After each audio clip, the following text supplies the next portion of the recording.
I tend to make it flare out to the back wider, and when I dig out this, I'll make it flare toward the center so that the wood is thicker than it actually looks, because you want it to be nice and elegant looking on the side. Nice and elegant and small and nice thin thing, but you want it to flare out so the wood is thicker where the peg will be, and that'll make it last for centuries.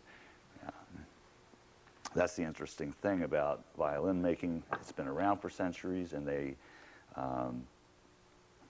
ones being made today will be around for a long time. So that's why I like to make the best instrument I possibly can. One other interesting thing about the violin, it's one of the only instruments that's, even the glue that you use is made to be taken apart. Now, I use a hide glue with this, which comes in granules, and I cook it up every day in a glue pot. And what this glue does is, instead of some of today's glue, it's a butt glue that goes together and makes a very hard seal right at places like the seams. The hide glue kind of has a tendril effect into the wood, and the seam can actually be broken fairly easy. And that's how these instruments will last a long time, because there's nothing that can't be repaired. It can be taken apart, repaired, put back together. Everywhere that you use the glue, you can take the blocks if you need new blocks, or you can repair cracks in the back.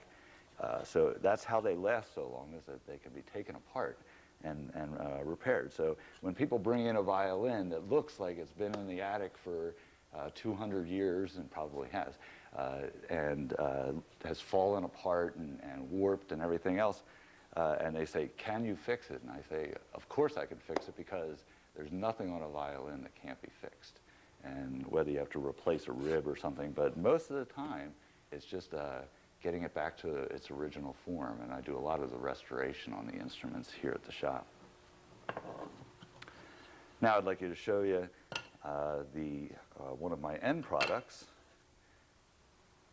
Now this is one of my finished violins, and this is an interesting story, because one of my customers were gracious enough to let me have this instrument today, because I don't have one of mine. The one I was going to show, number 206 for the show here today, a man came in from Colorado last week and bought it.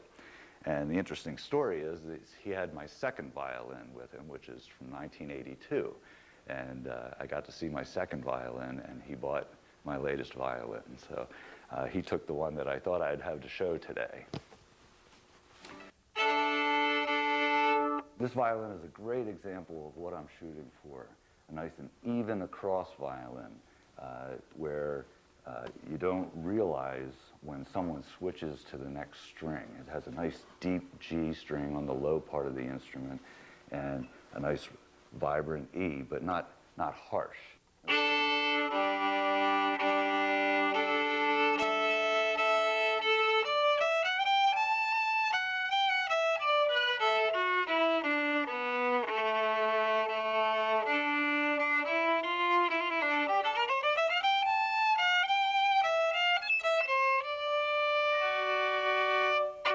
And you can tell right across that this instrument is nice and even, and very bold, so that the sound will travel.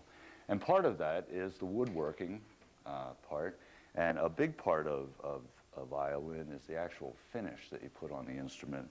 And this is actually two types of soft oil varnish, which is brushed on, and the color is built up in the varnish. And I put basically as little as possible on it. I want the best protection, but I also want this instrument to vibrate and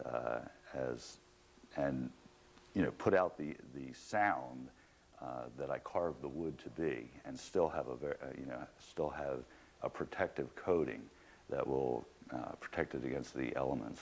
Also, you can see that you don't varnish the neck of a violin.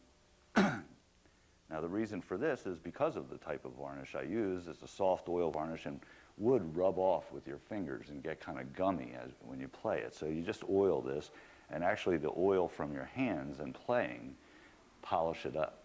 and make it into a kind of a shiny finish. But all that was from just an oil, little bit of linseed oil and the oil of your hand in playing it.